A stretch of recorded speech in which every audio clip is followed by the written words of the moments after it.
Hello everyone, আসসালামু আলাইকুম। আমার মা যেহেতু বাসায় নেই, তো মায়ের সব কাজগুলো কিন্তু আমারই করতে হয়।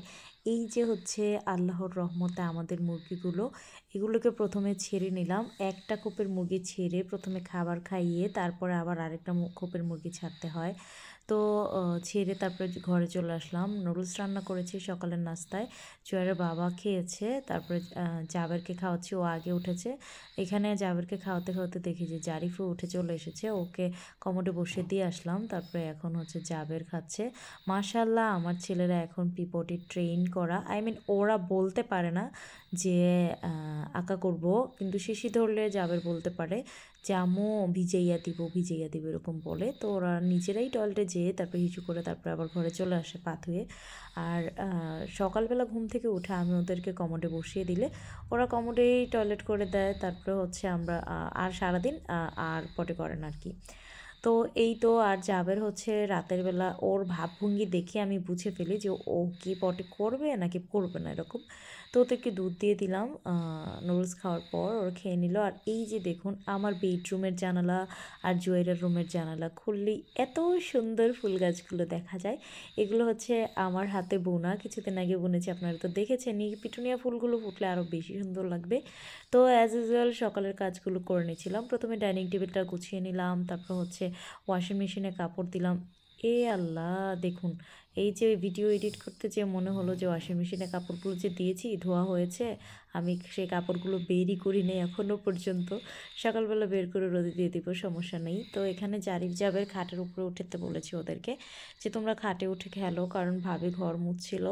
আর আমও যেহেতু আজকে বাসায় নেই, এজন্য আমার একটু কাজে আর কি ভ্যাবাচ্যাকে লেগে গেছে। কারণ মা প্রতিদিন সকালে এসে নাস্তা বানিয়ে জারিফার জাবেরকে খাওয়ায়, সেরেলাক বানিয়ে। তো আজকে যেহেতু আমি খেয়েছি, তো ওই টাইমটা আমার ওয়েস্ট হয়েছে।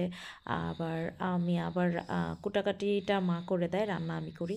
তো আজকে আমি কুটাকাটিও করেছি, ওইখানে টাইম আমার গিয়েছে। তো এখন কিন্তু অলরেডি আমার রান্না প্রায় শেষের পথে, চুলায় রান্না আছে। আর এদিকে জারিফ জাবেরের দুষ্টুমিগুলো আমি দেখছিলাম।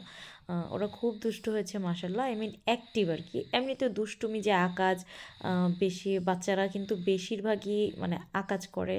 আই মিন এটা ভাঙে ওইটা ভাঙে, এটা নষ্ট করে ওইটা নষ্ট করে। আলহামদুলিল্লাহ জারিফ জাবের এখন এগুলো খুবই কম করে, কারণ সব কিছু আমি ওদের ধরাছোঁয়ার নাগালের বাহিরে রাখি, এজন্য আর কি। তো রান্নাটা শেষ করে চলে আসলাম ছাদে। ছাদে টুকটাক কাজ ছিল, আর বিকেলে ছাদে ওঠার আমি টাইম পাই না, এজন্য রান্না শেষে চলে আসলাম। এখানে অর্ধেক ছাদে ছায়া ছিল, তো একটা লুঙ্গি বিছিয়ে জারিফার জাবেরকে বললাম যে তোমরা এখানে বসো, আর আমি হচ্ছে ছাদে কিছু কাজ করব। কারণ সবজি যে কেটেছি সেই সবজির খোসাগুলো নিয়ে এসেছি আমি বোতলে দিব। দুইটা বোতলও নিয়ে আসলাম ঘর থেকে। এই যে এইভাবে আমি বোতলগুলো উপর করে রেখে দিলাম বোতল কেটে।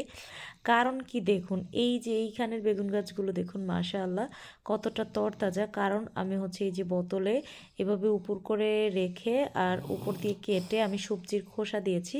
সবজির খোসা দিয়ে এখানে পানি দিয়ে রাখি, তারপরে হচ্ছে এগুলো পচে এগুলোর যে সার হয় আর কি, সে রসটা গাছের গোড়ায় যায়, আর গাছ খুব ভালো ভিটামিন পায়। তো আপনারাও কিন্তু ছাদ বাগানে সবজি বুনলে এই টেকনিকটা ফলো করতে পারেন। মাশাআল্লাহ খুবই সুন্দর হয় গাছগুলো। আর এই যে আরও দুইটা বোতলে আমি দিয়েছি, আর এগুলো এখন হচ্ছে সেই বোতলটাতে, এই যে এই দুইটা বোতলে আমি সবজি খোসাগুলো দিয়ে, জুয়েরা এসেছে, জুয়েরাকে বললাম যে আরিফ আর জাবেরকে তুমি ঘরে নিয়ে হাত পা ধুইয়ে মাথায় তেল দিবে, মুখে পমেট দিবে, আর হাত পায়ে লোশন দিবে, দিয়ে লোশনের সাথে পমেট মিশিয়ে দিই। তো লোশন দিয়ে রেডি করে রাখো, আমি আসছি। আমি গোসল করে নামাজাতে করে ওদেরকে এখন ভাত খাইয়ে দিচ্ছি। এই যে বেগুন ভাজা নিয়েছি, ঢ্যাঁড়স ভাজি করেছি আজকে, আর বাটা মাছের তরকারি রান্না করেছি। আমি ওদেরকে ছোটোবেলা থেকেই এটা শেখাচ্ছি যে যতটা আইটেম রান্না হয় প্রত্যেকটা আইটেম দিয়েই খেতে হবে, এরকমটা শেখাচ্ছি। এখনকার বাচ্চারা কি করে দেখুন, আপনারা কোনো কিছু রান্না করলে সবচেয়ে সহজ আইটেম যেটা সেটাই কিন্তু বাচ্চারা চুজ করে। হয়তো বা ডাল হতে পারে, সেটা শুধু ডাল দিয়ে ভাত খেয়ে ওঠে, আর অন্য কোনো আইটেমগুলো নেয় না। তো ছোটোকাল থেকে আমি জারিফ জাবেরকে এইটা অভ্যাস করছি যে যত ধরনের রান্না আজকে করা হবে, যতটা আইটেম, প্রতিটা আইটেম থেকেই যেন ওরা একটু একটু করে খায়। যে দেখুন এখানে আমি ঢ্যাঁড়স ভাজি নিয়েছি, বেগুন ভাজা নিয়েছি, মাছের তরকারি নিয়েছি। এটা আমি ছোটোকাল থেকেই ওদেরকে শিখাচ্ছি। এটা করলে কি হয়, তাহলে ওরা প্রতিটা জিনিসই খাবে। ধরেন আপনারা একটা সবজি রান্না করলেন, তারপরে রান্না করলেন হচ্ছে একটা আমিষ জাতীয় কিছু, তাহলে ওরা দুটোই খাবে আর কি, দুটোর ভিটামিনই গেল। তো এখানে জুয়ারিকে বলেছে যে তুমি পার্সেলগুলো রেডি করে দিয়ে আসো। ও 1 কেজি সেরেলাক, হাফ কেজির 2টা, 2 কেজির একটা, স্যাফরন, ফিওরা সোপ এগুলোর অর্ডার ছিল। তারপরে জারিফার জাবেরকে নিয়ে আসলাম ঘুম আনানোর জন্য। দোয়া কে বলবে?